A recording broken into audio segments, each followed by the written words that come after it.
Every civilization that's collapsed in the past, as you all know, has collapsed because of an agricultural disaster.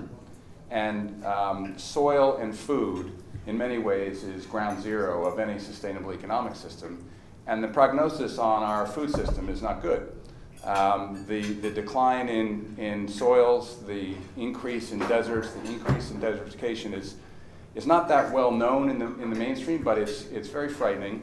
And it has all kinds of other consequences, like soil goes from being the second largest carbon sink in the world after the oceans to a source of carbon.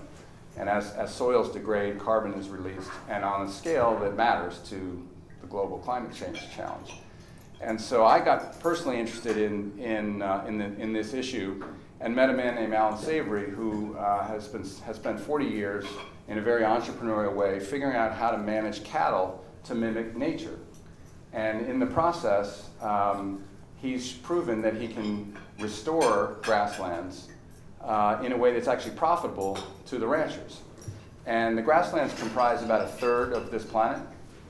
They're massive. Most of Africa, most of Central Asia, the Great Plains stretching from Mexico all the way up to Canada, a lot of Latin America, all of Australia basically, except the very edge. And it's all in decline. And it's all in decline because we mismanage.